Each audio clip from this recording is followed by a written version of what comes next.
ning watahe Brahmana kuwi tanduk aris ulat manis ing cipta demen tetulung adoh penggawe cidra ngalah tanang gunggung diri gawe seneng ing liyan bantu marang sak pepadaning urip mongko tanpa pamrih kuwi watahe Brahmana. Nah sirku ya arep ngomong kaya ngono kuwi ning lali kata-katane mula sing gedhe pangapuramu ya kaya ngono kuwi watahe Brahmana. Enyek ora iso ya dadak wong ki nek senengane pinter ngenggok-ngenggokke kanan ya kaya ngono kuwi ya ora.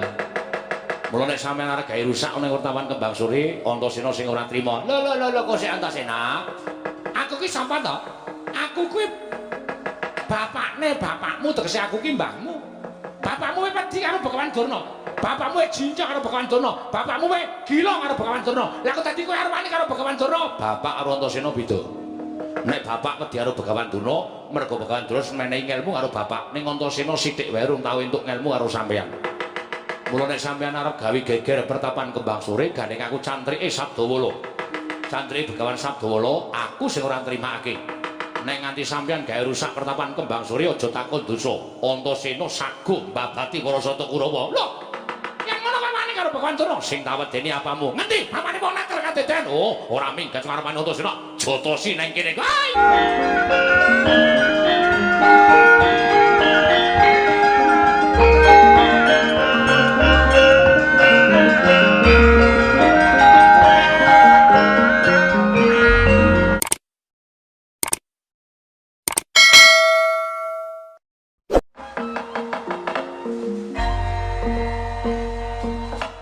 Ya jagat Dewa Bathara ya jagat pangestu ngara.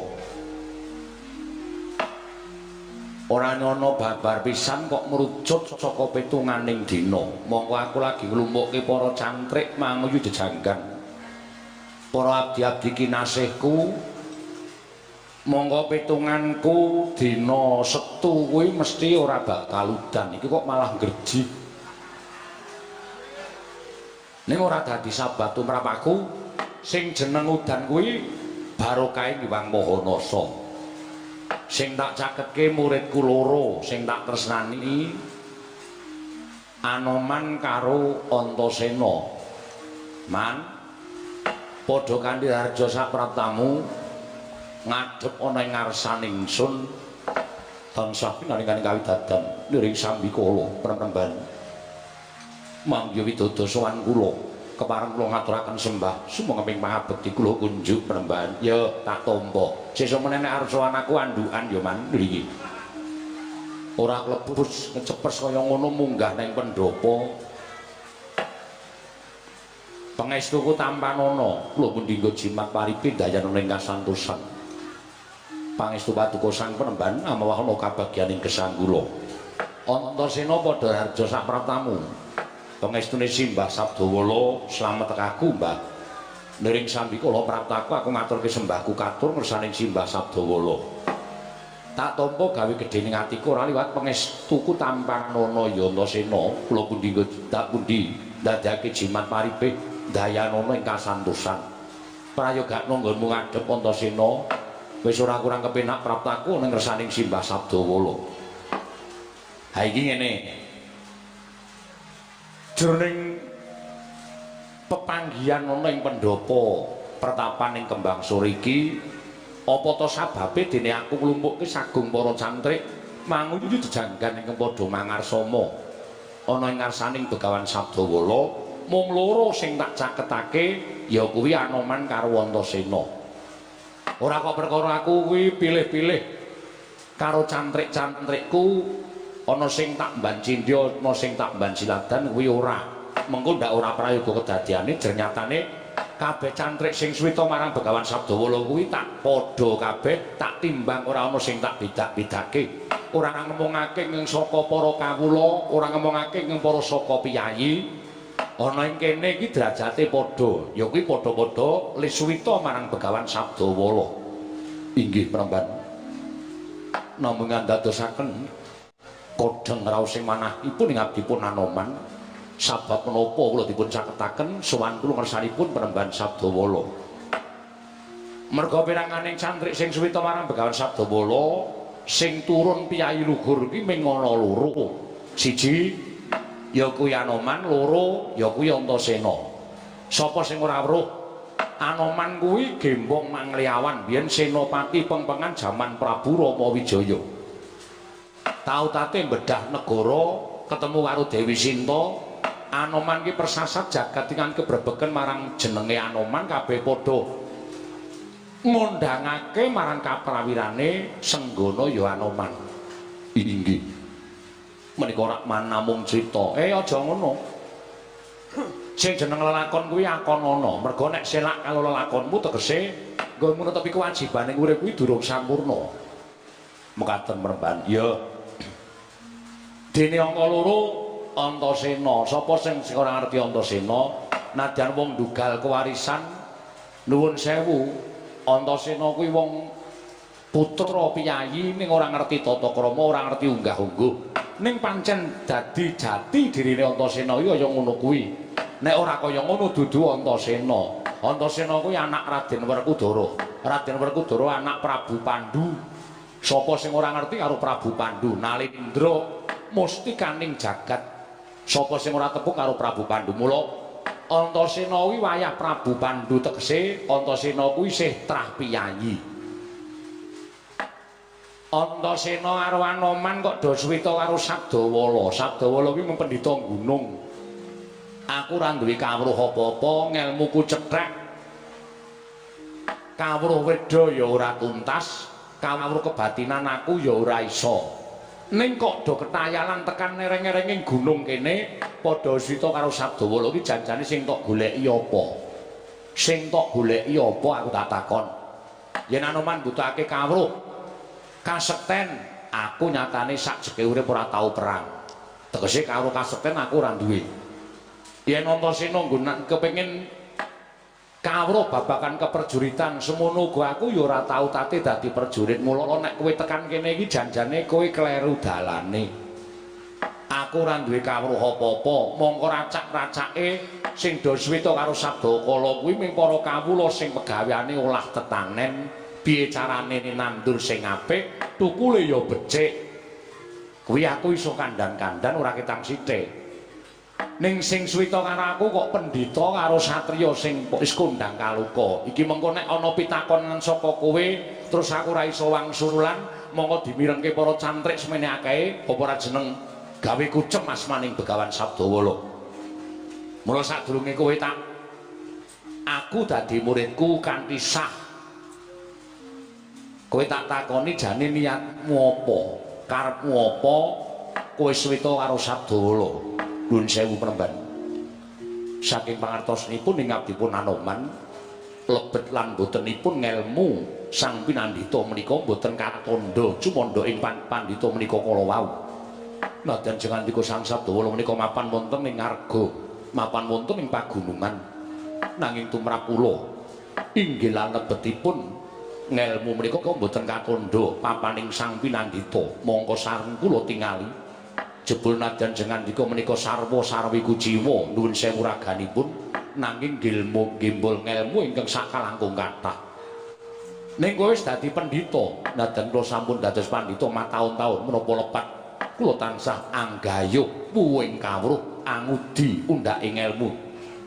Monggo tumrap Anoman menika tiyang gayuh undhake kawruh ngudi puwing ngelmi menika boten katandha dhateng umuripun tiyang menika kala wau. Menawi tasih saged kumrimbyah astanipun jumangkaken suku saged ngulir budi ngasah kadiwasan tiyang menika dipun dawuhi supados gayuh ngelmu sak kathah-kathahipun. Kowe lha apik penemumu kuwi ora kok dume wis tuwa terus ora gelem gayuh ngelmu, kok ora gelem sinau.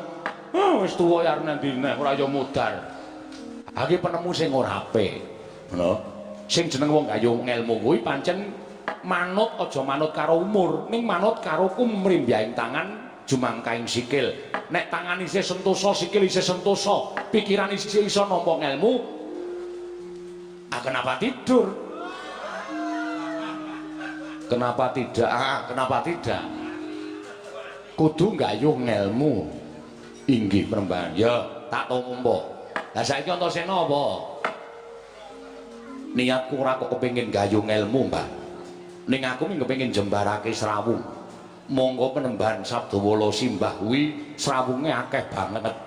Murata gage sawangen nadyan iki pertapan ana ing dhuwuring parden nanging akeh para kawula saka adoh-adoh kang padha suwita marang Penembahan Sabdawala. Mula yen to aku srawung karo Penembahan Sabdawala mesti bakal akeh srawungku. Dasarmu apa kok urip kepengin akeh srawung? Tumrap Antasena timbane aku akeh bondo luwung akeh srawung. Tinimbang akeh bondo luwung akeh srawung. Tumrap aku ngono. Mergo wong kang tanpa srawung, wong sing ora duwe sedulur kuwi uripe rekoso. Nadyan kebegan brana picis akeh bondo donyane derajat pangkate dhuwur. Ning nek disirik tangga teparo kuwi uripe ora bakal iso kepenak. Ning nadyan sarwa kekurangan nek srawunge jembar kancane akeh nadyan ora duwe bondo donya ning persasat rasane kaya wong sugih dhewe sak jagat. Wah, jan apik-apik iki. Anoman penemune ya apik, Antasena penemune ya apik. Mula ora ana alasan aku tak nggo nduwa karo karepe Anoman karo karepe Antasena mbalak lehku dadi cantrike Sabdawala.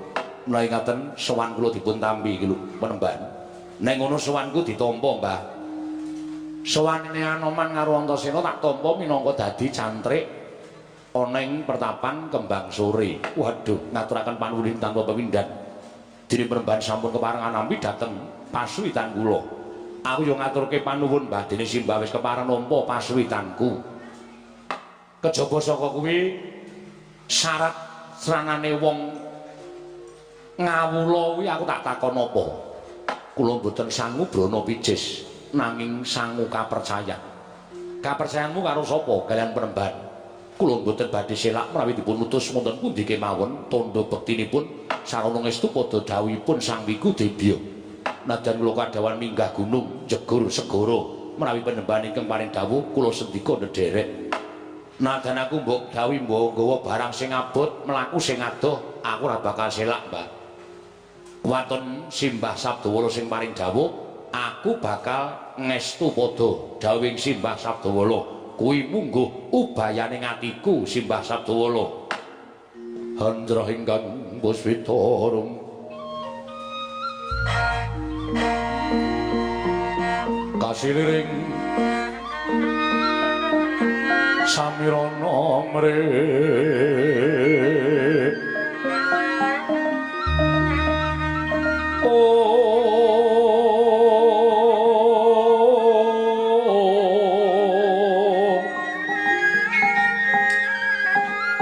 sekar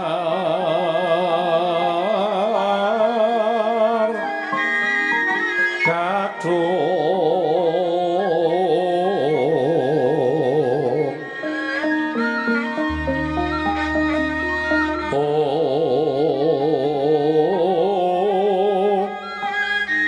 nas kandanyo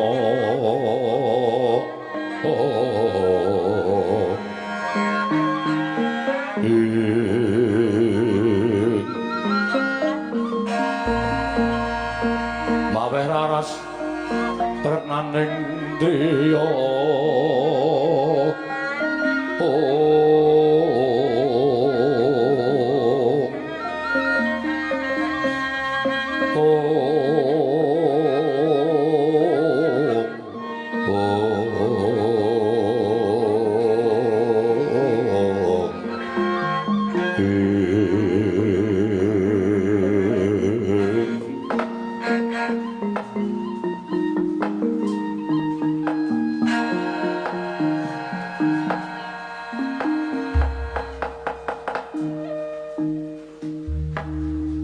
saiki wis cetha sangumu ya wis bener. Wong Suwita kuwi sangune ming madhep mantep. Wong Meguru kuwi sangune ming percaya karo madhep mantep. Mergo tanpa kapercayan kuwi sing jeneng Suwita kuwi ora ana apa-apane. Inggih Penembahan. Saiki aku tak takon karo Anoman. Mumpung ana mirunggan wektu sing prayoga ora ketang sedhithik, aku tak takon, aja nganti aku duna dungkap. Janjane kowe sowan mrene Suwita karo aku iki mesti ana pitakonan sing bakal mbok takokke karo aku. Upama kowe matur ora, kuwi jenenge kowe nggoro yatimu. Sing jeneng wong kuwi goro karo ora kuwi ditonton saka gligaping paningal. Nek mripate tajem kuwi tegese jujur, ning nek mripate ora tajem kuwi tegese goro. Inggih. Monggo wit mau kowe tak dangu maturmu gligaping paningalmu ora tajem nyawang marang netraku.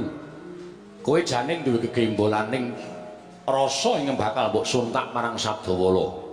Coba kowe matura karo aku kowe arep takon apa? Waton pitakonmu iki iso tak wangsuli mesti aku bakal wangsulan karo kowe. Penemban. Estunipun wale-wale menapa kula menika sampun kewawoken. Kula menika sampun kuwareken nyumurupi dhateng gelaring jagat. Panjenengan prisa piyambak kula menika gesang sampun mangabad-abad laminipun wiwit Sang Rama Wijaya. Ngantos sak mangke sampun gumantos jamanipun para Pandhawa. Kula menika sampun keladuk yuswa ewadene gumuning manah kula.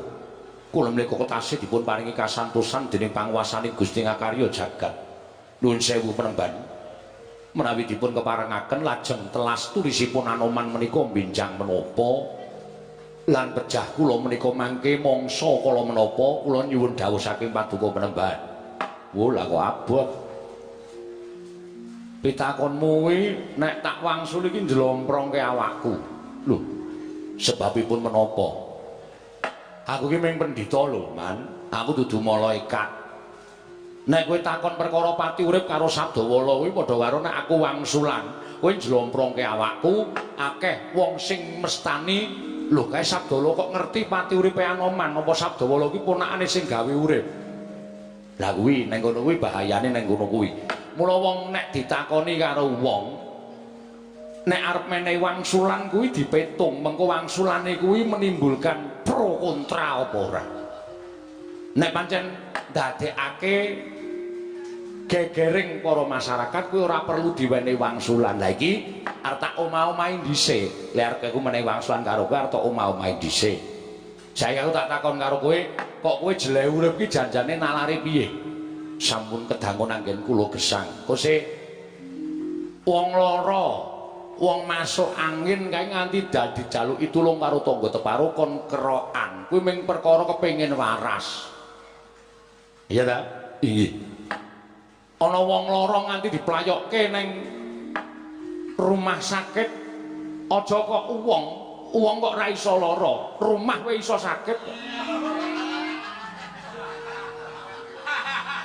Penemban menika kok gawe geger para cantrik. Engko suasana larang udan ngene iki sok nyenget rasane. Inggih. Wong lara kok diplayokke ning rumah sakit kae betheke ngopo? Pengen waras. Pengen waras, pengen iso nyawang karo anak putu. Lah kowe iki nuwun sewu, diwenehi umur dawa kok gresula karo sing gawe urip. Kowe tak kandhani ya, wong urip ki dagang tuna andum bathi. Nek bathi-bathine sapa sing didum, nek tuna sing dibakul apa. Kowe kudu kelingan, wong urip ki tanpa pawitan. Apa kowe biyen nalika urip njaluk karo sing gawe jagat, utang, nyilih, ora to? Kowe mung saderma nampa urip. Kowe mung diparingi karo sing gawe jagat. Wis man, kowe urip dadi Anoman. Perkara umur diwenehi pira kuwi manut karo sing menehi urip, aja gresula. To racak-racake menungsa kuwi gresula, jroning nglakoni uripe gresula. Mongko wong urip ki wajibe nek wis nampa urip ya kudu wani nglakoni uripe kanthi tewajuh, tegese mlarat ya wani, sugih ya wani, ngrekoso ya wani, kepenak ya wani. Kuwi wong sing iso nampa karo uripe. Inggih. Lho. Nek kowe lagi sugih, aja lali kowe ngucap syukur. Nek perlu kesugihanmu didumke marang sanak kadang, mitra kawruh, tangga teparo. Mergo kayamu iki dudu kayamu dhewe, ning wajib dirasake karo sanak kadang kiwa tengenmu. Inggih. Nek kowe rekoso kuwi aja gresula. Sing jeneng wong rekoso kuwi diwenangake budidaya. Mongko budidaya iku kudu disartani donga. Donga tanpa pambudidaya mbok nganti ndrewili dongamu saben wengi ora bakal kabul. Mergo ora budidaya. donga disertani pambudidaya kuwi bakal diparingi dalan karo sing gawe jagat. Semono uga pambudidaya tanpa donga muspra tanpa guna. Lha iki dicake. Ha pendak bengi kowe nang nggon sepi terus ya Allah.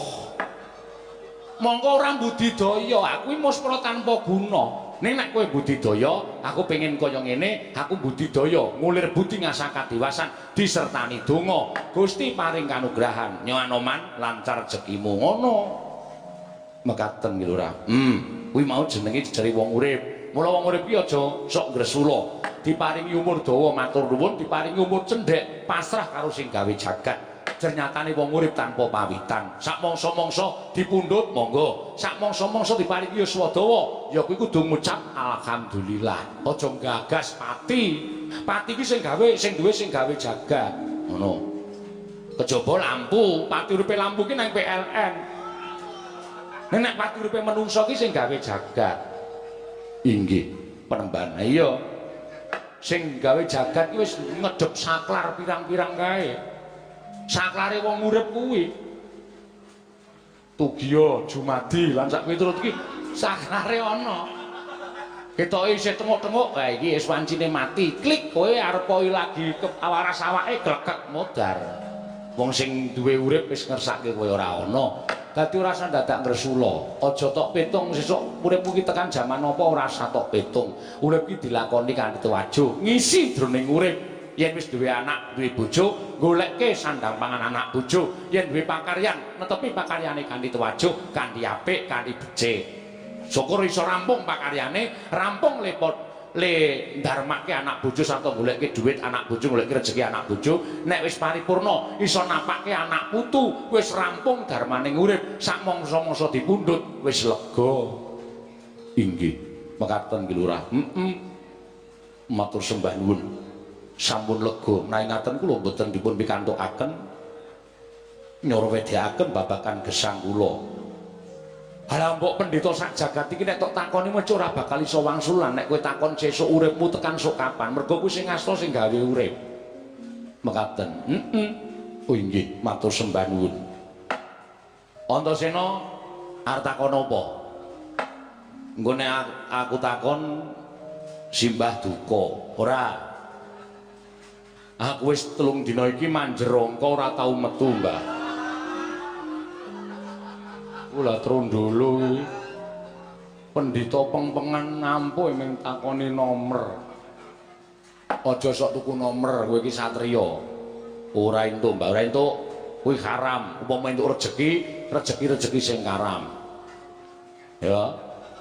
Aku nglakoni dhewe mbiyen jaman aku jek nakal ya aku nglakoni dhewe.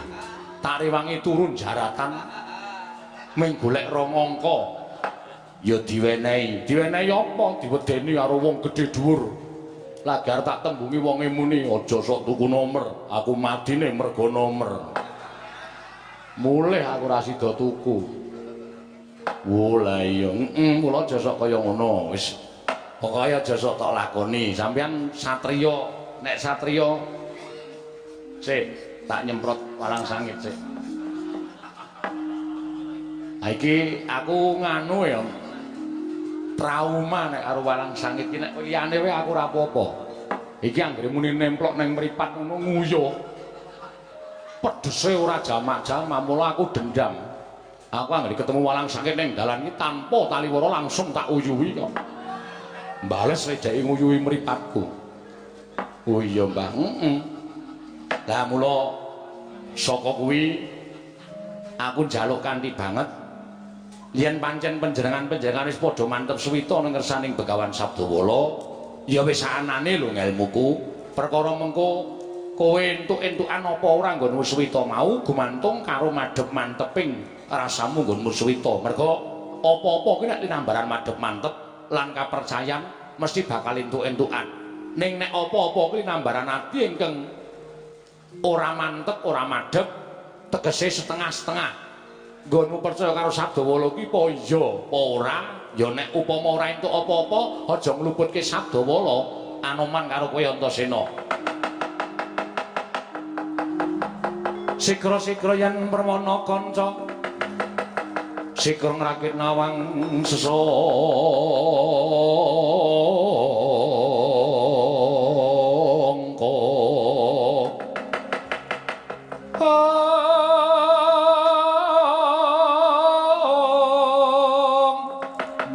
Nalindra mbek marwa sing sang katriku mulung mangrempak ing wadya katriku mulung mangrempak ing wadya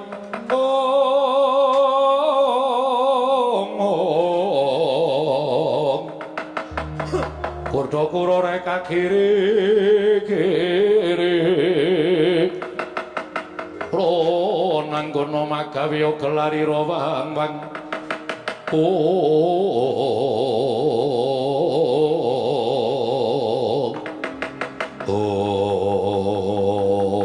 Kocap kacarito nalika semanten dereng paripurna sami Mbawacana Begawan Sabdawala tinampi ningging putra cantrik Sanganoman Sang Antasena dados kula mangke geger madaning sakjawining pecrabaan sami alok wonten Nalindra ingkang minggah madaning pendhapi pertapan ing Kembang Sore tanah sanes kejawi namung nate Mandura Prabu Baladewa kajraken patih Praguta Galya mihak kang sami-sami sangga para cantrik mangayu jejanggan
Narpati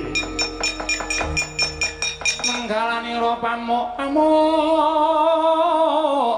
tigang bolo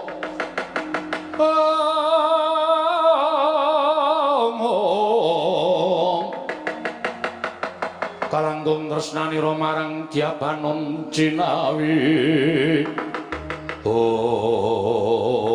jagat go batur jagat pangestu ngoro Prakoto wonten dawuh wonten dawuh sinu panjenengan menika mboten sah bengok-bengok kados mekaten menika Nalindra mangke ndak kinten kirang tata krami nilar dhateng unggah-ungguh wonten menapa ing ati Prakoto wonten mingging nalika ana ing negara Mandura mau aku dawuh karo kowe piye nalika ana negara Mandura aku mau dawuh karo kowe piye panjenengan kepengin sanget ngudi undhake ngelmu gayuhmu ing kawruh banjur kowe ngandhake yen ana pendhita tiban pendhita anyar katon mapan ning pertapan Kembang Sore jenenge Sabdawala aku mbok irit tekan pertapan kene iki menungsane ya inggih mriku ketitik sedaya para cantrik aglar ngantos kadirup samudra ing daratan menika Begawan Sabdawala ingkang saestu kuncara kalugeng rat jayeng bawana Prakuta wonten dawuh mrasa nenek mripat-mripate wis blawur didandake lha pripun kok kula dipun lokaken kados mekaten menapa kaki sawangan bareng aku tekan Pecraban kene aku nyawang wujudane wae aku wis ora percaya niki pendhita ampuh aku wis ora percaya pendhita iki pendhita ingkang sekti mandraguna ketitik wujudane kuwi sawangan to, sawangan gage. Nganggo blakone luwuk kaya ngono. Surjane wae sajake ming surjan sewan. Monggo iki bareng tak sawangi iki tak tonton. Lho iki rupane ra. Rupane ra kaya Petro lho. Rupane kaya Petro iki pendhita iki ora ampuh. Aku mau Suwita karo pendhita iki prakoso. Bali.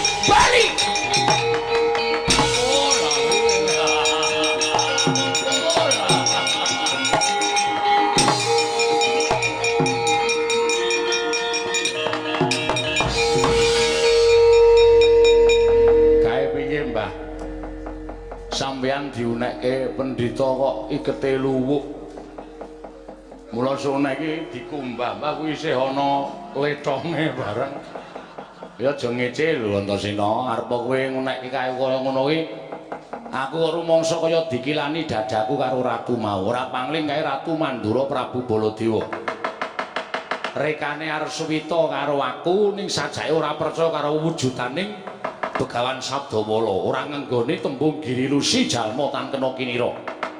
Ngino karo Begawan Sabdawala, ya apa mbok kira aku ora iso gawe wirangmu Prabu Baladewa.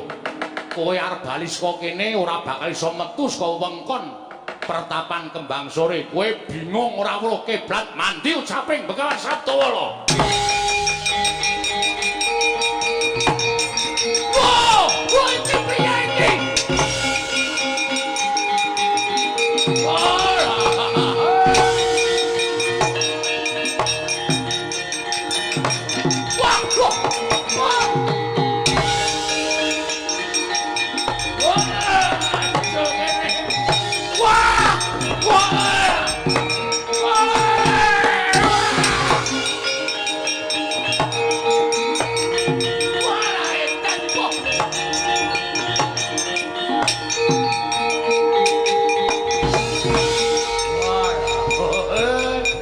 Dilangke pikirane iki. Oh, lah liwat kono kok jedul mburi, liwat mburi jedul kono.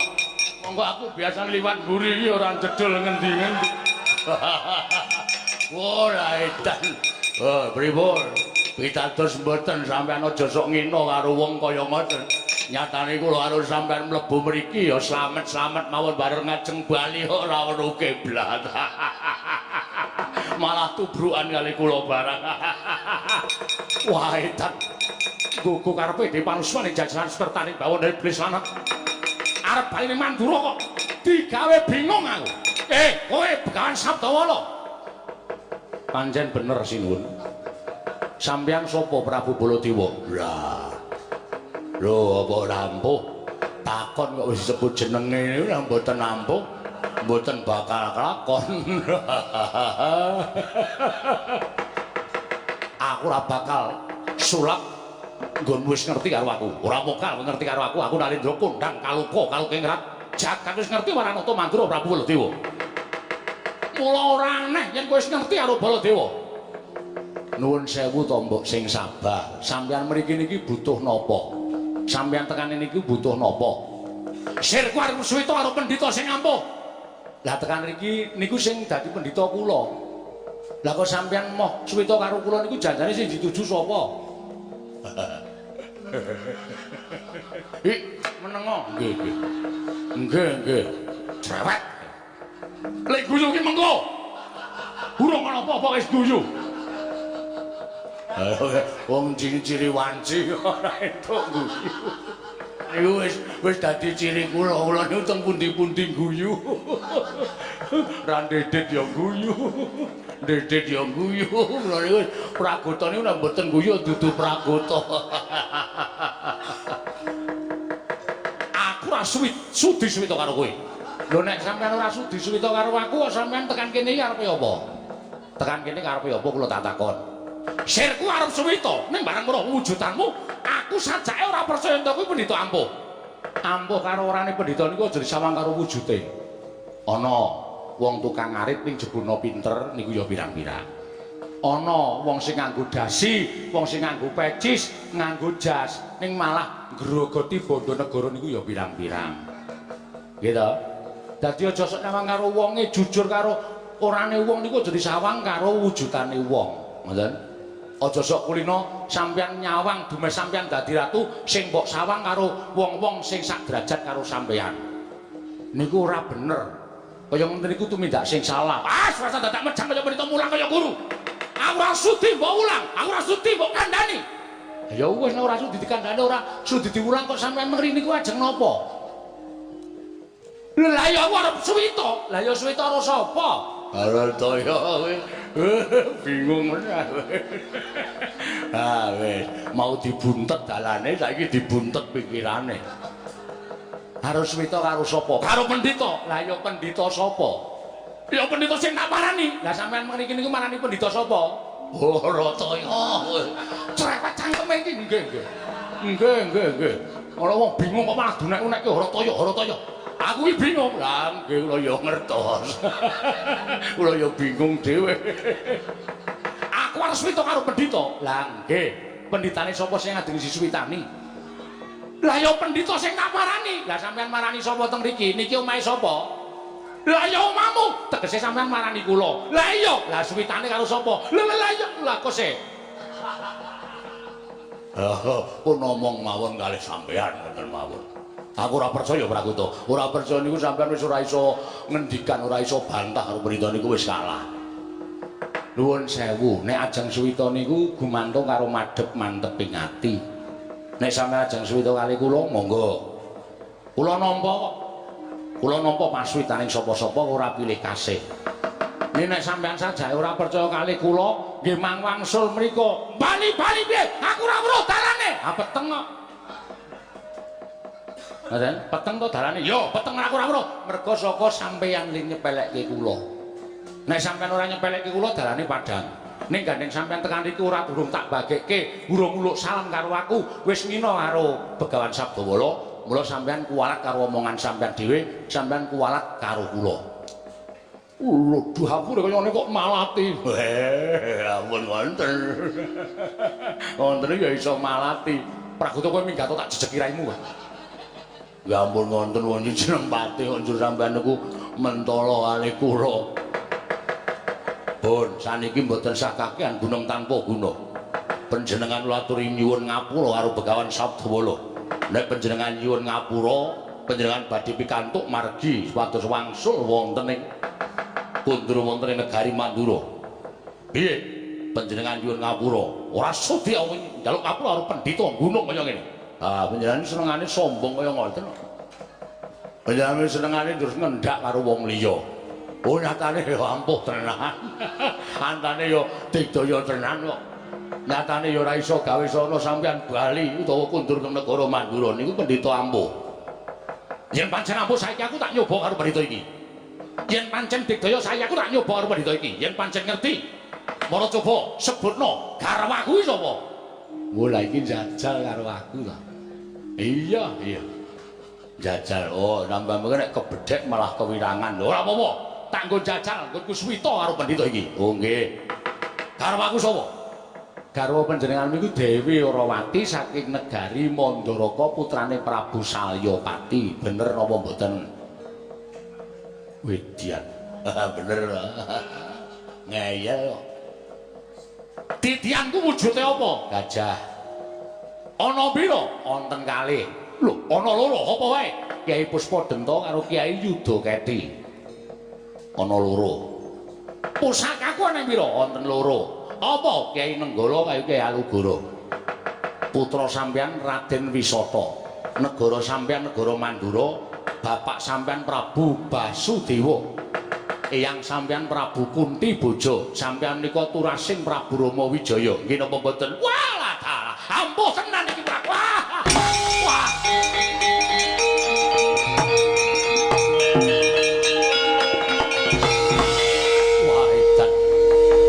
Iso dibedhek kabeh nata pandhita ingkang rantip panggraitane. Premban, aku lahir batin bakal ngaul pepadaning Sang Premban Sabdawala. Tampanan aku dadi muridmu. Sik to. Apa ana murid kok ora basa karo guru ya apa ana? Tampanan aku dadi muridku. Nggo nek pelajaran iki piye guru ngono? Ayo lara atine gurune ya. Kudu basa. Wah, Lah aku kon basa karo wong gunung iki. Oh, aja ngono. Tata kramane guru karo murid niku muridé kudu basa karo gurune. Oh, lho bener basa. Kudu basa. Penembahan kula ngaturaken bekti kula kunjuk ngoten. Wah, edan. Lah aku ki ratu Pragoto, ratu tak teng Mandura, teng mriki gunung. Gunung ya maksudnya. Teng mriki panjenengan kawon kaliyan pandhita gunung tumrap kula ngaten menika panjenengan kedah basa kaliyan pandhita menika. Wah, ya wis aku tak basa karo pandhita iki. Nggih, penembahan kula supados dipun tampi dados murid panjenengan. Apa ana murid karo guru kok malang kerik? Apa ana? Kudu tata krama. Wah, edan iki kok ming metenteng kok ra entuk to. Nggih mboten angsal kok. Apa ana padha-padha ngadeg jejeg ngono kuwi? Kudu ndodhok. Kudu ndodhok timpo karo apa jenenge iki? Sedheku mari kelu. Pragoto wonten dawuh, "Bali wae." Bali ora weruh dalan. Ngayal banget sampean niku mengke metu mburi ana ratu jedul kamar mandi barang niku. Cara pundi? Lah ya aku dhewe ya bingung. Pun dituruti mawon. Nek boten dituruti panjenengan mangke malah ngrekoso. Wis, sampean mang lenggah ngisor tak tampa le dadi murid. Yo, inggih, penembahan kula nderekke mawon penembahan.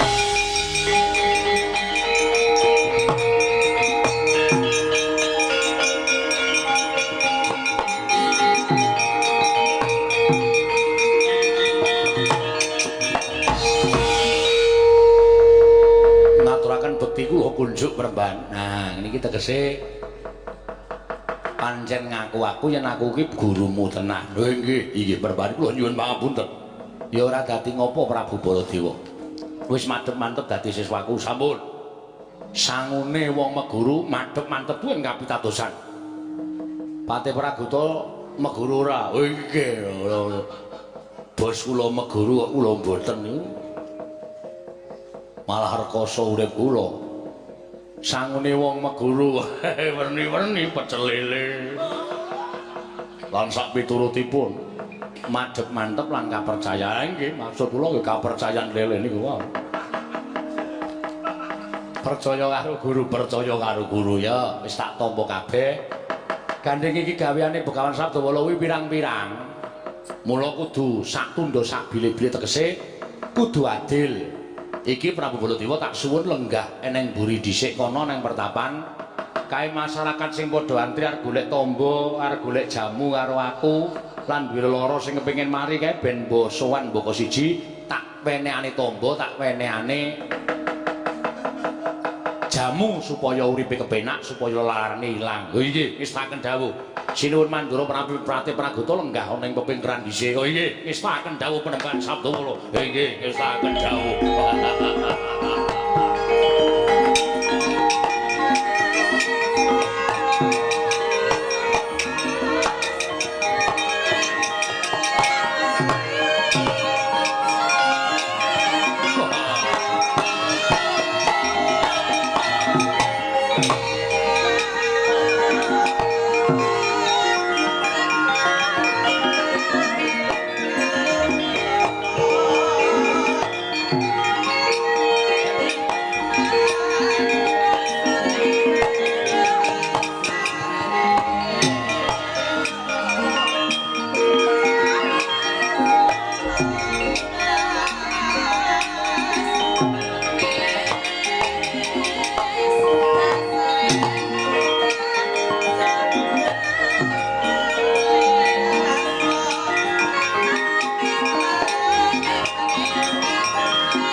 kawulaku cantrik-cantrikku sing kepengin golek tombo karo aku. Kene.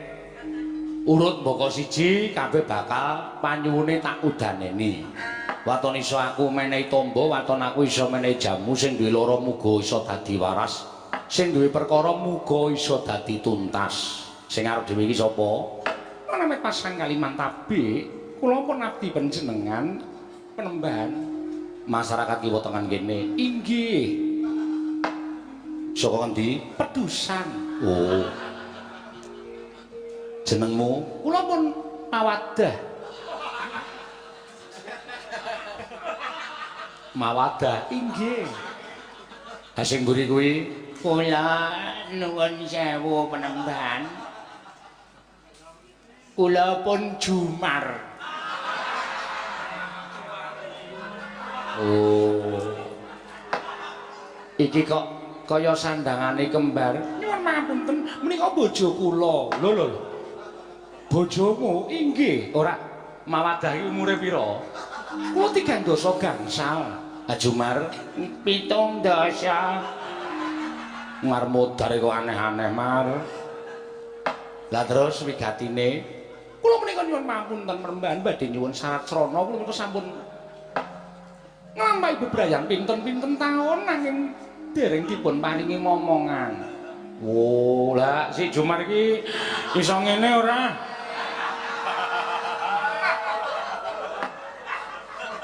Mergo wong tuwa kaya kowe kan biasane sok wis kendho. Sok wis ora iso ngono. Amun ngece kali kula. Kula niku arep wis tuwa kaya ngaten minggu tabuh kentongan wis. Iso nggo muntang wong sak kampung. Lah sebabe apa? Saking panginten kula mbok menawi aculipun ingkang kethul. Aja ngono lho, Dik. Aja nyalahke karo wong lanang. Ning jeneng apa-apa iki mung gumantung karo lemahe. Iji ditandur ki nek lemahe rengko, lemahe ming lemah sing padas ya ora bakal iso tukul. Bantu panjenengan menika yo aja nalak aku wong nate lemahe ya syukur, lemahe ya apik. Tak kira wijine, wijine tak teteske nang ndi-ndi ya apik kok. Ya meng kowe kuwi sing ora apik. Kula nyuwun syarat srana Penembahan, kula nyuwun syarat srana supados samangke saged to. Kula nika ngomong anak kaliyan semah kula. Angel kuwi. Lek arep gawe tamba piye ngene ya. Sing jeneng anak kuwi saka tembung ana. Lah, anane anak kuwi mergo saka sing gawe urip. Mula ana dadekke tembunge anak kuwi setepu tembung ana. Ana lan orane anak kuwi gumantung karo sing gawe jagat. Menungsa diwenangake budidaya sarana cawuh carem. Ngerti cawuh carem? Cawuh carem menika menapa? Karonsih. Karonsih ngerti ora, Dik? Mboten. ML ngerti ora? Mati lampu. Udu. Wah, ayo Jumar iki goblok banget. Mula topine iki copot tenan ndi nganggo topi luwuk kaya ngono.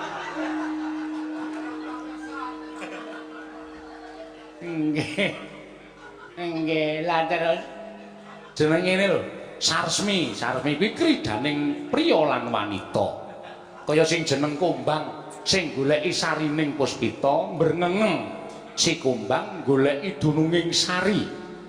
Yen wis ketemu jroning sari diisep dening si Kumbang kongsi tuntas. Kuwi perlambange kanthi basa Jawa sing alus wong ngadani Sarsmi. Walah. Dong kula nggih ta terus entupe dikerekke ngaten ta. Ya ngono kuwi. Terus supaya si napa jenenge niku si kembang wau iso ngolah wujuding sari tukul woh-wohanipun kados dene tiyang pawesti ingkang gerbini. Ha, dikrepi. Nggih. Kowe iki ora duwe anak ki ora kok perkara kowe iki duwe penyakit ora, ning janjane amit lho. Ya, Mar. Nggih. Bojomu iki wis ora mentala ngladeni kowe. Wong ya awakmu wis kaya ngono. Bojomu isih enom, mula nek nyawang kowe kaya ngono kuwi jane ora tekan. Nggih nyuwun pangapunten ya kaisar kaya ngene wong kula ya iso ngomong karo bojo kula kowe merem dah maladah. Merem ngrasake tok wae rasah melek nek kowe melek nyawang aku ki wong aku wis kaya mbahmu. Kowe niku mboten mentala wong lanang ora nganggo parfum babar blas ambune ming minyak telon. Arang yang nggo mlonyo awak kok Wis ngono wae ora ana tambane, aku ora iso menehi tamba karo kowe mengenuwun ngersaning Gusti tan kendhat menuwun lan budidaya dikerepi mengko ora terus diparingi momongan. Ngono ya? nggih. Karo si Jumar kowe dukai le ngombe ndok bebek. Nggih. Nek isih kurang sak teleke ya Mar. Ngetaken jawab. Mlaku sungkras-sungkris ngono kok. Aneh-aneh ya dik ya bali ya mampir pasar tuku ndok bebek. Inggih, mangke kula oblakke. Engko tak campuri sepret. Kuningane tok wae. Inggih ngesnaken dawuh. Putihane aja dibuang, digoreng nggo lawuh. Irit men to ya. Wis apa kuwi? Maju rene. Saka ngendi we? Kula ning dusun mriki mawon. Jenengmu? Kula obra.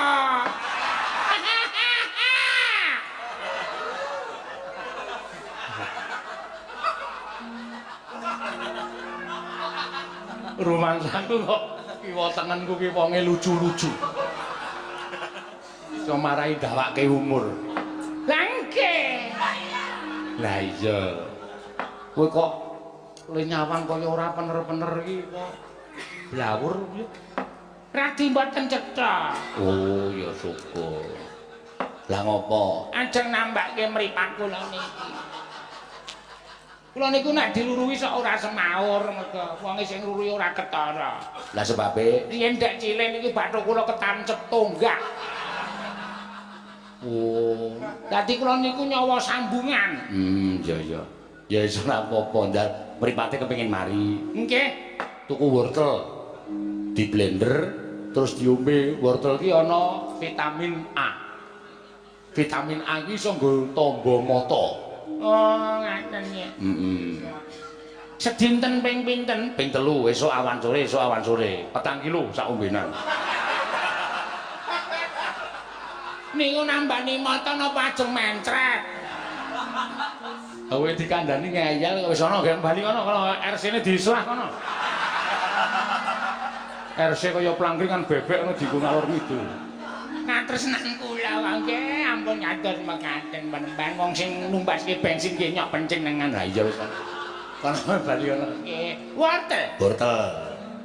Wortel. Nggih, ngetaken dawuh wortel. Nggih, heeh. Bali. Ngetaken dawuh. Nyuwun pamit. Ya, sono. Nuku wortel di blender. Terus diombe. Ngagem mendhok, Mbak. Ora sanggundhok. Rasa melu-melu sik Jumar mau. Ae tambane Jumar beda karo tambamu. Oh nggih, ngetaken dawuh. Nyuwun pamit, nyuwun pamit. Iya, iya, sing ati-ati. Nggih, nggih.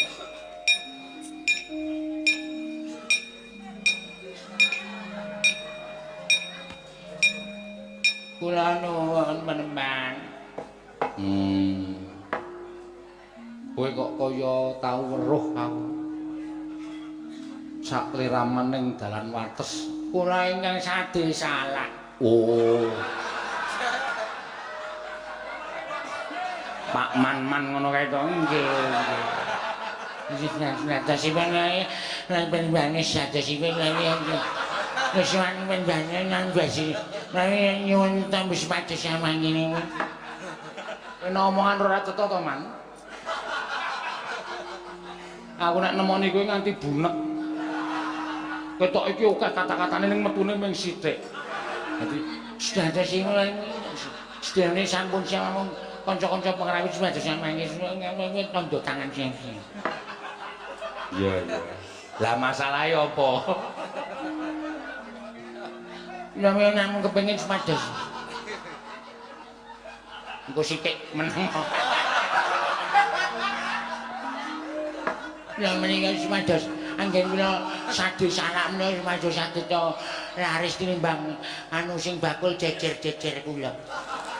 Tak andani. Sing jeneng wong dodolan ki aja sok saingan, ya.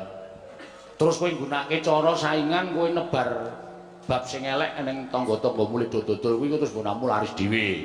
Ya apa rumasamu kowe tentrem? Ora.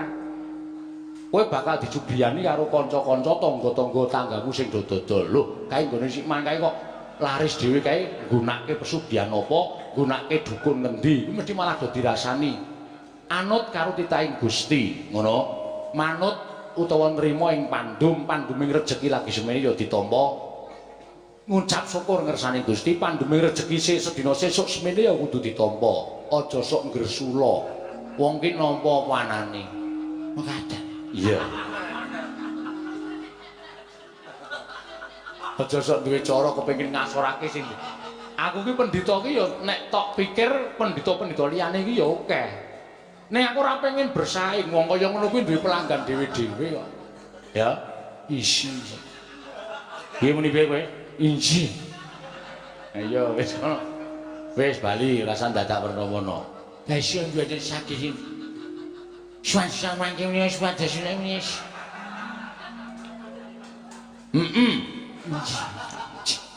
Iji. Wis ana bali kono.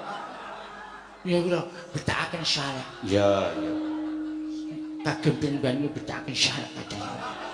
Salak madu. Ya, ya, madu. Menika salak madu, menika salak isinipun tawon. Salak madu kok isine tawon. Aku ngonceki main dintung dasku. Seneng kowe ya. Oh, lah kurang ajar. Nyun pamit panjenengan nyun pamit. Iya, ya sing ajar. Semua sini.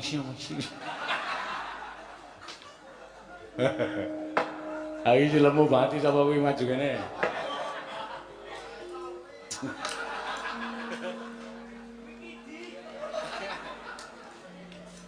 Ya.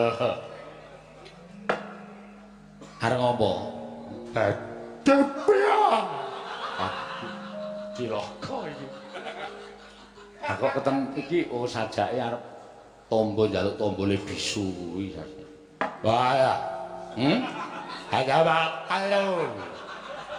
Oh.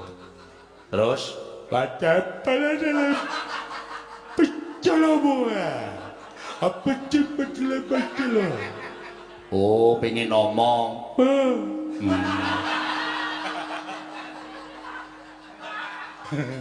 Mau ning ngopo? Bener, apa saja? Kuwi ini apa? Ngepit tiba. Balik itu ada apa ya? Oh, cangkeme kejegluk aspal deh.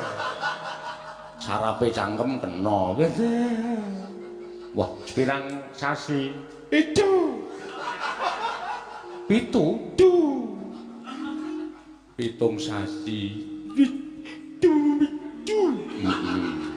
Njaluk tombo. Tombolnya siapa itu? Ya. Golek godhong binahong. Bohong. Binahong. Binahong kok bohong sing kono. Macamane. Kuwi dinggo digodhog banyune dombe. Terus pendak dina nangger esuk kuwi metu bareng pethek srengenge madhep ngetan.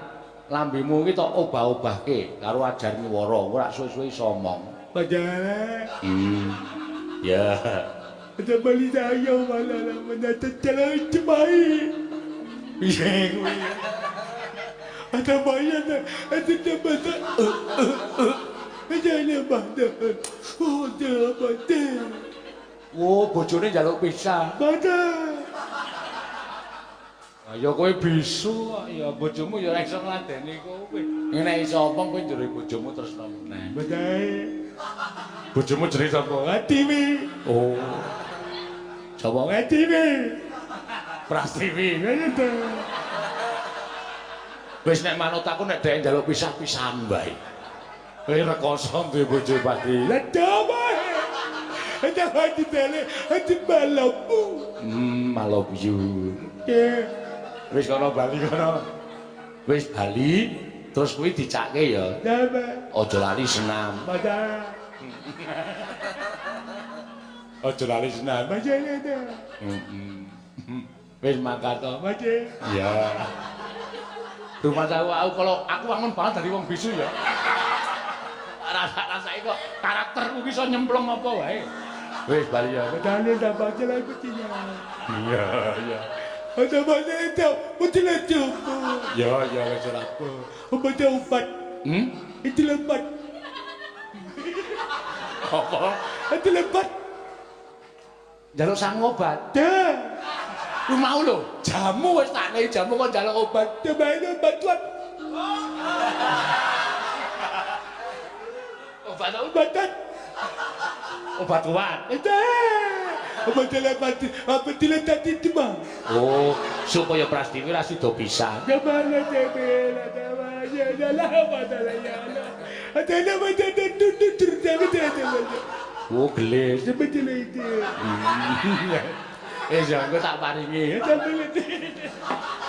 Ya. Adik. Waduh, ngomongnya asik. Ya, jadi ya. Wih, tumbi. Ya, jam itu. Jam 09.00 wiwit. Bajana. Bajana, tidur piye? Kudu balik tuk. Oh, isi ana wong rodo. Ora apa-apa. Ayo dene. Ya, ngati-ati. Ate, Pak. Ya, wis ngene. Pitapa? Pinaha. Dadak kae. Digodhog. Dadak meneh telu. Sedina ping 3. Tombe. Hah? Tombe. Heeh, tombe. Karo nggo cawe.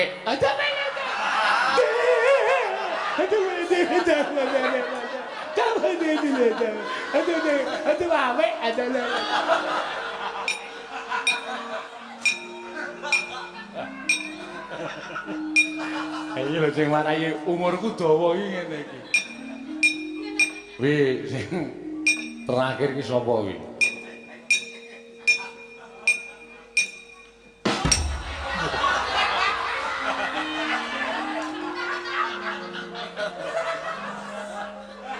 Arep maju kok salto. Pangaken penemban. Kula pun kliwir. Aku dadak salto. Kula menika pemain ketoprak. Iya, iya. Dapukane perang. Bola dupa. Injih. Ho. Iya, iya, iya, baik. Terus niatmu ngopo? Sepisan banding ketoprak menika sampun meh mboten wonten ingkang nanggap kula badhe alih profesi.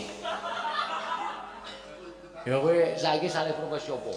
Kula menika remenipun adu jago. Wah. Iki elek nang kene iki. Kula nyuwun srana supados jago kula menang. Sampun ping pinten-pinten kalah terus.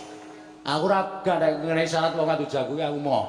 Kuwi tumindak sing elek, tumindak sing ora prayoga. Menamung syaratipun kula kedah mbayar pinten badhe kula bayar kecek. Oh. Mung suwe jalu sak driji. Jagomu teselek alit. Ayo mesti kalah wong ora imbang kok. Wis saiki tok lereni kowe ganti profesi sakliyane adu jago ya. Pancen yo ketoprak sik wis salang-arang. Ya kowe iso tok gunakake tok kepinteranmu ki tok nggo nglatih ning Karang Pradisan utawa dusunmu nom-noman tok lumpuke nyenengi sresna karo seni budaya ketoprak. Monggo nek wis berkembang iso tok nggo jalaran penguripanmu. Ngoten. Ya iya.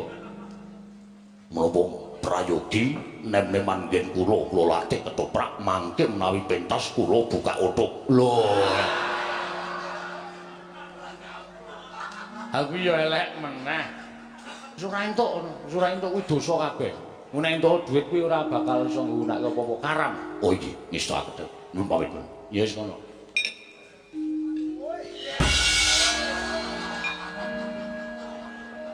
Awang ming arep lunga kok dadak salto lho.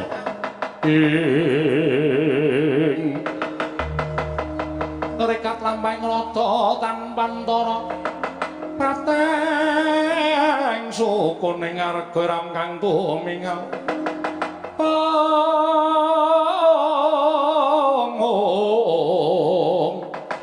ram kang tumingal dendeng saengga praja prataning Begawan Durna sumamur kena patih Harya Sengkuni dumrajak tanpa lapan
jaring ratri lenenggak jangganira kapisananing prang Bratayuda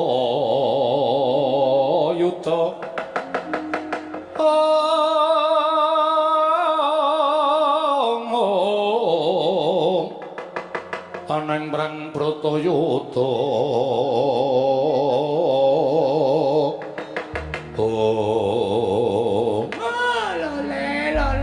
selalu gembol manyar-manyar duk neng dunggul wana dadyala salah dadi wana dicune pripun Kakang Durna niki napa sing jeneng Begawan Sabdawala sajake miturut pawarta nggih niki sing jeneng Begawan Sabdawala lho lah kok udawedanane ora beda karo Petruk Kantambala ning ewa semono gandeng menika nedeng bebasanipun nidu dadi geni nggih jumbuh kali ngendikanipun anak Prabu Duryudana supaya kula lan panjenengan iso mboyong marang Begawan Sabdawala matur mawon ngersaning Sang Pinandhita ning tak jaluk sing ati-ati penemban. Oh nggih, nggih. Aja nganti nyuwara sing ora kepenak ndak kriwikan dadi grojogan. Nggih, pun kula niku wis ora ndak dikandhani ora. Nuwun sewu penemban. Menapa dipun parengaken kula nyuwun priksa menika ingkang nami Begawan Durna. Ora jeneng kowe ngerti karo aku jeraku pendhita ingkang kondang monyor-monyor. Jagat ingkang keberbeken marang kumandhanging Begawan Durna, gedhe cilik tuwa enom kabeh padha ngerti karo Begawan Durna ing Sukalima. Mula aku wujudake swijining pendhita ingkang kondang kaloka. Nggih. Apa kowe sing jeneng Begawan Sabdawala? Mboten wonten kalih kula ingkang nami Begawan Sabdawala. Ingkang wingking katuran karahajan Rekyanapati Sengkuni. Iya, Begawan Sabdawala. Slamet tekaku. Kula ngaturaken bekti kula kunjuk. Iya, tak tampa pangestu Kotampanana ya Sabdawala. Nggih, kula pundhika jimat. Wonten menapa menemban? Rawuh wonten ing pertapan Kembang Sore sajaipun sumengka anawung gita. Menawi dipun keparengaken kula badhe nyuwun dawuh saking Pandhita Durna ing Sukalima. Iki ngene ya penemban. Kowe ngerti to, aku kuwi ya Brahmana. Mongko ngene dadi pendhita dhisik aku tinimbangane kowe. Mula wis jamak lumrah yen to aku ki ana ing kemestani, aku seniormu. Oh nggih. Aku ki luwih dhuwur derajate tinimbangane kowe. Upama kowe iki pendhita aku pendhita, nek kowe kudu nyembah karo aku ternyatane luwih dhisik Begawan Durna tinimbangane Sabdawala nggone madhet Brahmana. Nggih, nggih. Lah iki aku dawuh karo kowe. Gandeng aku diutus dening Prabu Duryudana supaya mboyong marang Begawan Sabdawala prapta ana ing negara Ngastina. Mula nggonku kekalangan ngupaya pertapan kembang sore. Dina samangka wis ketemu. Lan aku wis pinanggya kalian Begawan Sabdawala. Muga ana kersaning penggali Sang Begawan ndak kanthi sawanane negara Ngastina. Ndak kanthi ngadhep anak Prabu Duryudana supaya dadi pepunjuling pandhita ning negara Ngastina lan sagah sabiyantu marang anak Prabu Duryudana. Gone gawe srana patine para Pandhawa. Ngono wae Penemban. Mingkari sampeyan gelem apa ora? Nek sampeyan gelem kepenak nggone sampeyan lenggah dampar utawa lenggah ning pertapan kembang sore, nek sampeyan berguguk ora gelem tak boyono negara Ngastina. Oh, apa kira-kira sampeyan iso lan kuat nadahi kamurkaning Begawan Durna? Kacarian putra lamun kawekasan lika wisanggeni maya. Wisanggeni maya Wisnu Pradenta.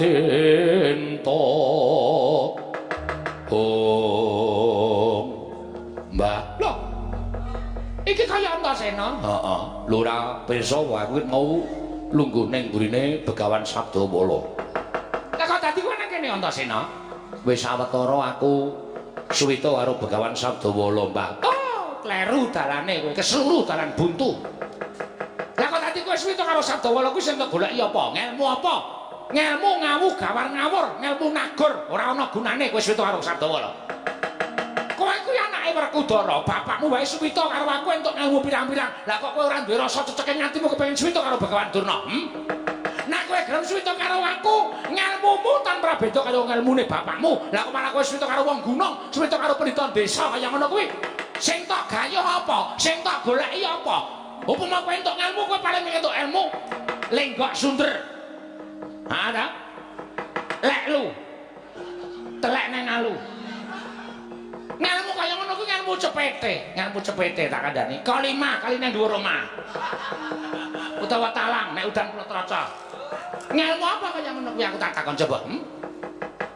Kowe nek suwita Begawan Durna, aku dadi kowe suwita karo Begawan Sabdawala kuwi sing tak goleki apa Antasena? Sik. Ora usah perkara sampean rembug paswitaning Antasena karo Begawan Sabdawala. Sing tak rembug sampean rene butuhmu apa? Bayang karo Begawan Sabdawala. Terus nek upama Begawan Sabdawala ora kersa tindakne negara Ngastina, pertapan kembang sore bakal tak gawe sungsang bawana balik. Pertapan kembang sore bakal tak gawe Karang Abang. Yen perlu tak gawe Bosa Baseh. Lah, nang kene iki sing ora apik. Sampeyan padha-padha pendhita ora kok ngreksa marang asmaning pendhita sing cumondhok ning pertapan kembang sore. Ning nuwun sewu sampeyan kok pendhita sing seneng rusak ajak-ajak dosa ngupaya kanca. Apa kaya ngono kuwi dianggep pendhita? Apa kaya ngono kuwi dianggep brahmana? Monggo aku tak takon karo sampeyan, Mbah, watake brahmana kuwi apa wae lan werna pira? Ngati-ati lho, Kang. Iki cah pinter. Sampeyan ditakoni kok ora wangsulan. Watake brahmana niku napa, werna pira? Werna-werna. Cacahe ana pira? Nek dicacah ora bakal cukup mergo watake brahmana kuwi jujur. Ha resik. Suci. Ora tau goroh, ora tau ngapusi. Metu dalan sing bener. Lan sak piturute. Nek dikandhake pirang-pirang. Nek men perkara watak kaya ngono kuwi kudu watake brahmana. Kabeh menungsa diwajibke duwe watak sing mangendikake. Ning watake brahmana kuwi tanduk aris, ulat manis, ing cipta demen tetulung, adoh penggawe cidra. Ngalah tananggung diri, gawe seneng ing liyan, bantu marang sak pepadaning urip mongko tanpa pamrih kuwi watake brahmana. Nah, sirku ya arep ngomong kaya ngono kuwi. Ning lali kata-katane. Mula sing gedhe pangapuramu, ya kaya ngono kuwi watake brahmana. Nyek ora iso ya dadak. Wong iki nek senengane pinter ngenggok-ngenggokke kanan ya kaya ngono kuwi ya ora. Mula nek sampeyan arep gawe rusak ning wartawan kembang sore, Antasena sing ora trima. Lho kok sik Antasena? Aku ki sapa to? Aku kuwi bapakmu tegese aku ki mbahmu. Bapakmu wis wedi karo Begawan Durna. Bapakmu wis jincak karo Begawan Durna. Bapakmu wis gila karo Begawan Durna. Lah kok dadi kowe arep wani karo Begawan Durna? Bapak karo Antasena beda. Nek bapak wedi karo Begawan Durna, mergo Begawan Durna menehi ngelmu karo bapak. Ning Antasena sithik wae urung tau entuk ngelmu karo sampeyan. Mula nek sampeyan arep gawe geger pertapan kembang sore, gandeng aku cantrike Sabdawala. Cantrike Begawan Sabdawala, aku sing ora nrimakake. nek nganti sampeyan gawe rusak pertapan Kembang Suri aja takon dosa. Antasena saguh mbabati Karasata Kurawa. Lho, yang ngono pamane karo Begawan Durna sing tawedeni apamu? Ngendi? Pamane wong nakal kadedan. Oh, ora minggat ngarepane Antasena. Jotosi nang kene. Ayo, metu Jawa.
Sing jeneng kodrating sing gawe urip ki pancen ora iso diselaki.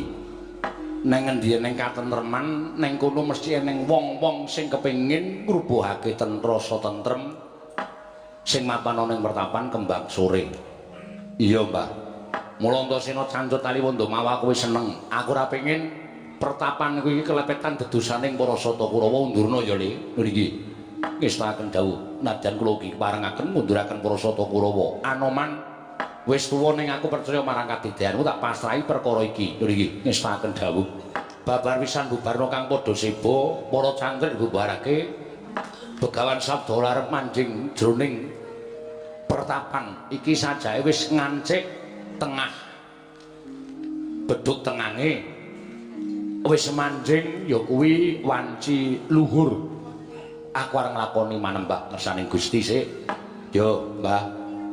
Muga-muga simbati nampa panembahe marang ngersane Hyang Mahanasa ya Antasena lan dawuhna marang para pengerawit pertapan Kembang Sore ya kuwi kembang laras supaya ngiring karo Begawan Sabdawala sing kompak sing apik aja nganti ting kruwil tabuhane kudu sing rampak ya ngene ana sing kira-kira ndisiki le nabuh utawa ora bareng kancane engko tak potonge Mbah ya sakarepmu ora apa-apa nek ora dingonokne ndak do tuman wae wis gawe dawuhna aku tak mlebu jroning pertapan Antasena ya Mbah ngestake dawuh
kaya minangka dados sambeting carita.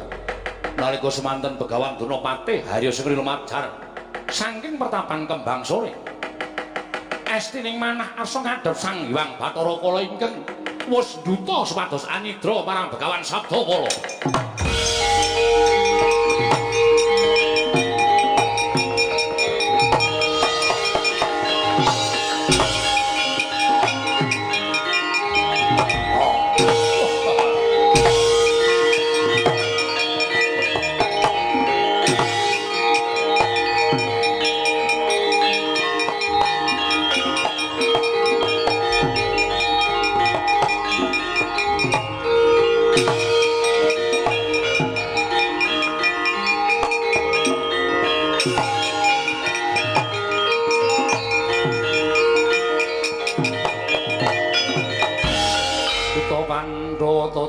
Katiwisraya Indriyaksa Sara Maruta Pawana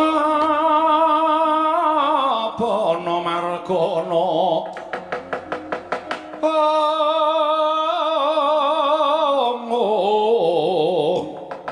Samirana lan warayang wisikan magulingan limo latala biung Biyung Durga. Batu napa, Nggir? Iki katon Begawan Durna karo Patih Sengguni. Inggih nalika semana ndautus supaya isa mboyong marang Begawan Sabdawala. Ujaring Biyung Durga, nggonku bakal mangan bocah Sukerta. Dina samengko luwih becik mangan marang pandhita ingkang lagi kondhang kaluka. Ya kuwi kang aran Begawan Sabdawala. Lah kok malah dadi iki padha sowan ana ing mapan kene. Lha nyuwun pangapunten. Bu Kulon. Anggen jeneng andika duta dhateng pun Begawan Durna dinten sak mangke cabaring damel. Nyatanipun Begawan Sabdawala menika digdaya sekti kalintang jayaning perang. Nadyan kula gegira mawi tembung ingkang sajaipun supados piyambakipun menika nggadahi raos kuwatir parandene beguguk. Mboten purun kaboyong lan mboten saged kula pasrahaken dhateng jengandika Pukulun Bathara Kala. Sabab cantrik-cantrikipun Sabdawala menika sajaipun ugi wujuding satriya ingkang debya Surasekti kalintang jayaning perang. Mila kula sumanggaaken menawi ngantos kula ngajengaken para sata Kurawa tan kurunga namung gedhabyakake cacah ngerda tanpa guna. Mila menawi paduka Pukulun kepareng badhe anedha utawi andhar dhateng Begawan Sabdawala. Kula sumanggaken supados damel srana pangrika daya paduka piyambak Pukulun. Wola. Mindho gawe ora sepisan dadi nggone ngutus marang Begawan Durna apa dene Patih Sengguni. Biyung Durga aku njaluk iku pertikele Biyung Permoni. Tobat. Kala. Nggih. Yen to kowe budha kepengin mangan daginging Sabdawala, saya enak lan saya mirasa nggon ngrasakake daging Sabdawala, lamun kowe bisa mbudidaya ning Sabdawala. Mula wektu dina iki dadi ana kalodhangan nggonmu bakal bisa ngasorake kadidaning Sabdawala, ing kono bisa mangan Sabdawala. Yen kowe bisa mangan daginging Begawan Sabdawala, tobat. Kowe bakal marek 7 taun suwine Bathara Kala. Cumanggahan gro sesumbar lindhu bumi gonjing kumaludhuk kuntur ketup lumembak penyogang kumambang latal bojleng iblis anak padha jek-jekan yata Biyung Durga yen to pancen kaya mengkono jumbo karo ngendikane Biyung Durga ora susah aku golek bocah Sukerta watona aku bisa mangan Sabdawala. Bakal wuwuh kekuatanku sarta ora bakal ngrasakake ngelih 7 warsa suwene. Begawan Durna Patih Sengguni sumingkira balya marang negara Ngastina iki dadi perkarane Bathara Kala.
nututi lamun katututan lamun mangsa prawira digdaya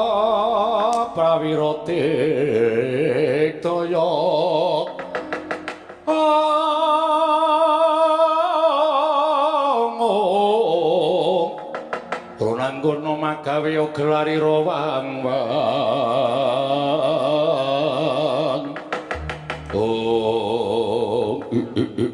ladalah putih-putih tak kira wong bakul kapuk nyegat laku ning Bathara Kala iki Anoman Rama-rama dewaku jagat waisane Bathara wayah Bathara jagat lah kok dadi ora pangling iki Iwang Mikulun sang Iwang Bathara Kala ya dasar kepara nyata panjenenganku ingkang duta marang Begawan Durna apa dene patih senggone ingkang wigati bisa mboyong marang Sabdawala nanging cabaring gawe mula wektu dina iki gandeng ature Begawan Durna akeh candrik ing Sabdawala ingkang mepalangi kareping Bathara Kala dina samengko aku dhewe ingkang bakal ngrangket marang Sabdawala ing mengajab dadi panganing Bathara Kala yen to pancen duwe niat bakal ngrangket marang Begawan Sabdawala hayo nadan aku menungso lumrah kowe dewa sesebaning titah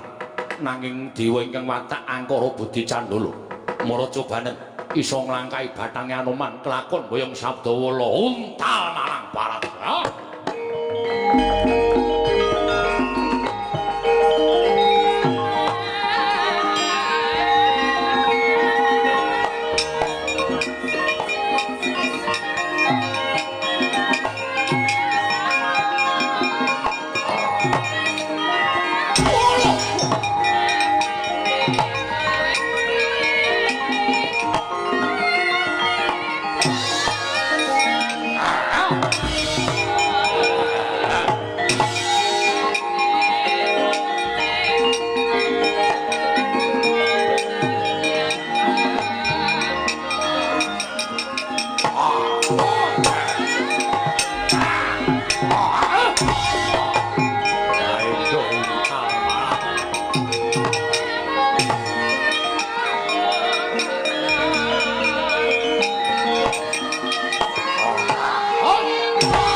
mundur Candrike Sabdawala Antasena iki kaya yang Bathara Kala ya dasar para nyata wola dewa kok sasar susur tumindakmu ora minggat saka pertapan Kembang Sore mungsuhmu Antasena wah untal malang kok dugangi cangkemmu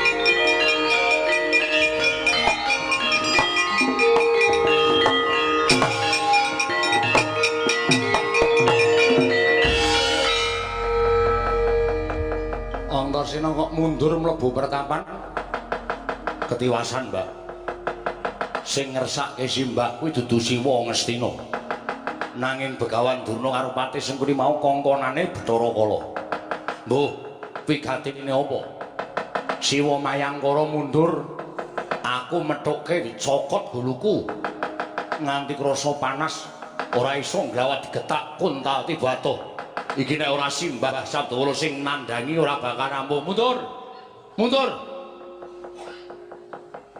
ora kena dipeng-pengke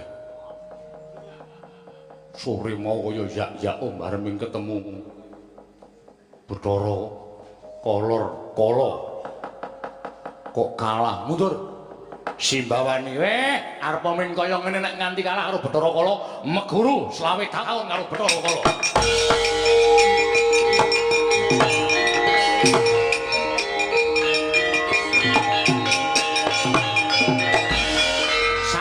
Saltu juga nutupi wibaban hawa sanga ngeningaken cipta tanana ingkang pinindeng kejawi amung pucuk ing grana ngatur mlebu nepu ning napas nalika semanten mantram sakti ical wujuding Begawan Sabdawala wenteh ana buta sak gunung telung gunung pitung gunung ngebahi kelir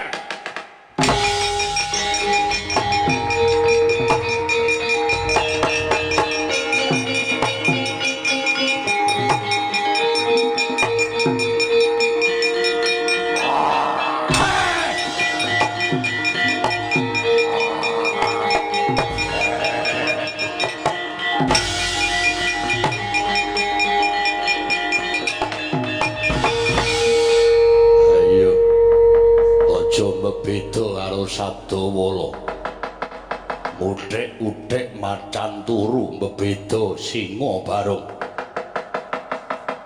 wani karo aku padha karo isong jaring angin kowe menang karo aku bumi langit tanggep ayo endi wujuding Bathara Kala mungsuhe aku saiki ya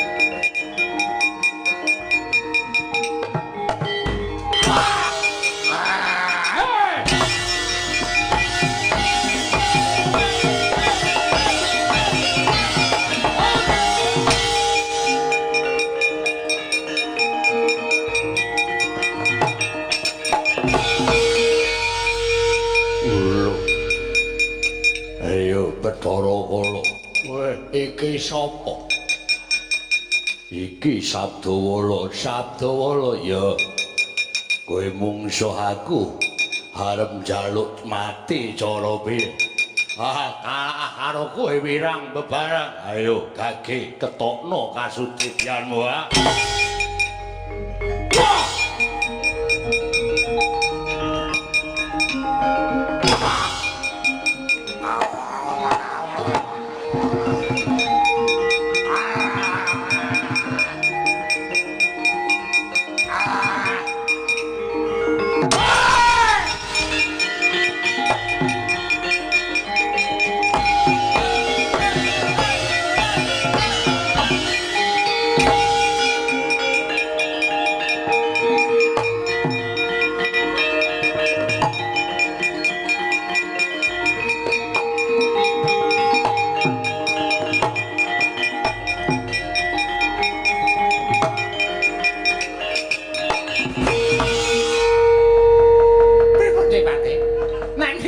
sampean kira-kira menang sapa? Antaning Bathara Kala karo Sabdawala. Kula dhewe ora iso ngarani. Ning muga-muga Bathara Kala iso ngukup Sabdawala. Nek Bathara Kala iso ngukup Sabdawala mboten ngangah-angah golek korban dadi panganing Bathara Kala. Niki nek kula karo sampean ora lunga saking mriki ngrekoso urip.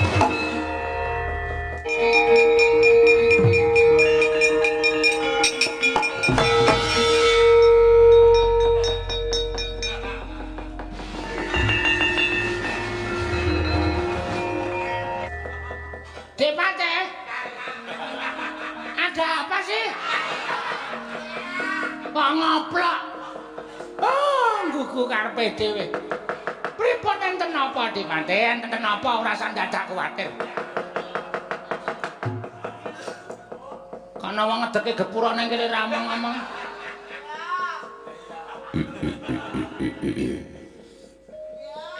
Mbayang mesem. Loh, gepura kok eneng suarane.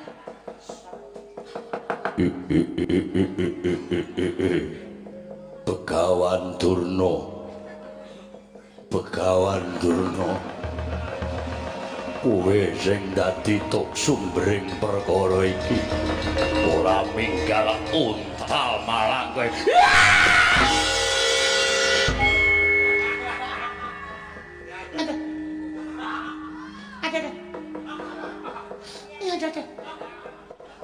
Syukur.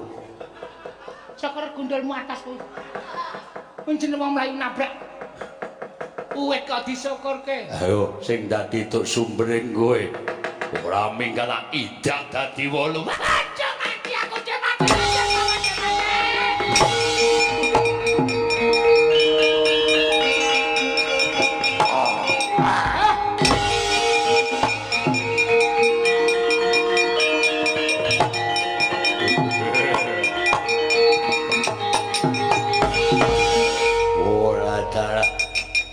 Sabdawala pancen digdaya. Apa dikira aku kalah karo kowe aturke kaki guru bapakku mbuh dadine.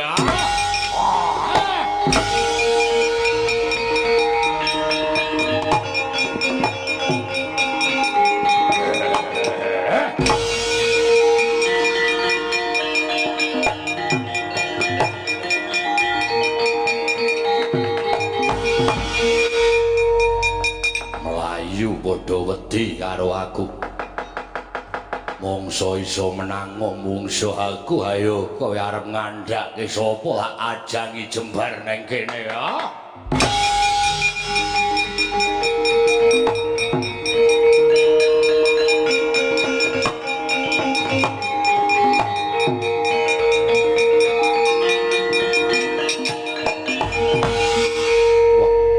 Simbah elok tenan. Kok iso dadi buta semono gedene pusakane apa, Mbah? Kowe nek takon lakoni ora bakal kuat. Kowe iso dadi buta sing luwih gedhe saka sing aku dadi mau. Syarate poso 190 dina. Kowe tungan Jawa ngendi ora kowe tungan Jawa kowe gelem ora nglakoni. Lah nek kepengin ngelmuku kaya ngono kowe poso 190 dina. Terus setengah tahun ora kumpul wong wedok. Kuat ora? Walah kuwi berat. Nek kuat kowe nglakonono, nek ming malik buta luwih saka gedene kuwi mau iso nglakon. Ya, nek wis rampung kuwi nglakoni tapa ngrame. Tapa ngrame iki mlaku karo sikile ditalini tempolong. Menting glodak dadi ora ana wong sepi ngono ora ana. Tapa ngrame iki tetulung marang sak pepadaning urip. Tetulung karo sanak sedulur, mitra kawruh, tangga teparo, yen perlu wong liya mbok tulungi. Monggo tanpa pamrih. Kuwi tapa ngrame. Suwene 5 taun. Wah kok le abot. Ha piye gelem dadi gedhe ora? Ameng dadi gedhe kok dadak tapa 190 dina.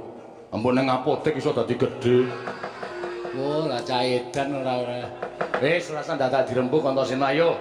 mlebu ning percabaan, mlebu ning pertapaan. Mbok menawa engko Bathara Kala ora trima ngandhake sapa wae adepane le. Yo, aku manut karo Simbah Sabdawa.